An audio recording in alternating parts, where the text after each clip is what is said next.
risk reward, and you keep doing it anyway. Was there? It looked like there was a moment after that one when maybe you sort of like might have reconsidered, or it seemed like the toughest jolt you've taken in a while. Talking about my shoulder? Yeah, I'm talking about your shoulder. Yeah. I try to play the same way. I try not to change anything up. I mean, honestly, he just got me.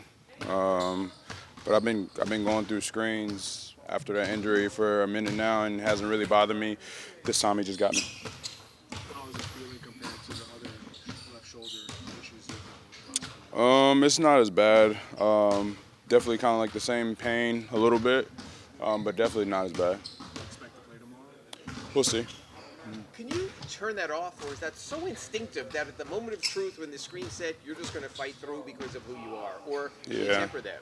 Yeah, it's just who I am, honestly. Trying to get through every screen. Good thing is I caused a legal screen at that moment, but that's me just trying to get through every screen and trying to just stay on my man.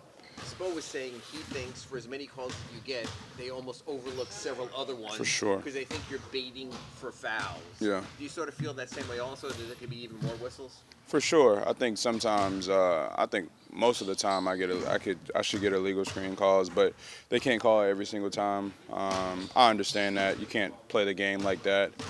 Just like you can't call every foul as a ref, like any ticky-tack foul, you can't call every foul, so I understand it. You're going to zone more, especially when Khalil's in there, which I would think goes against some of your instincts to fight and stay with the man, but you're also very effective in the zone. How do you have to change your mentality and approach when you're playing in zone?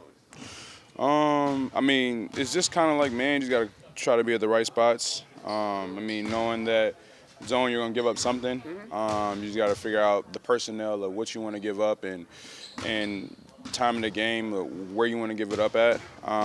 For me, I was kind of playing on the wing the first time the last game, and I never really played the wing, so I'm kind of still learning things with that.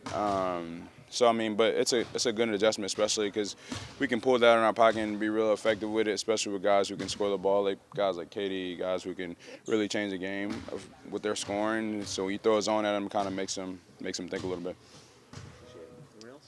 Knowing you have Bam and Khalil out there, even though you're playing maybe out of position almost a little bit in that zone, does it allow you that freedom to maybe take some more risks than you're used to? Just again knowing you have all that length behind you.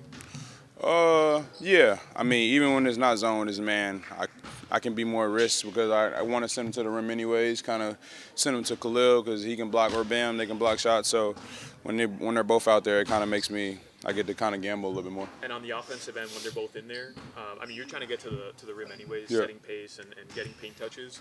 But do you almost feel like you have a little bit more freedom to take maybe a contested layup, just knowing that there's so much size down there that they're hunting for those offensive boards? For sure, because they're both really good offensive rebounders. So honestly, I don't try to take any shot, but I know if I get around the rim, if I could put it on the rim, then we have a good chance of scoring the ball because both of them are so athletic and they can get offensive rebound.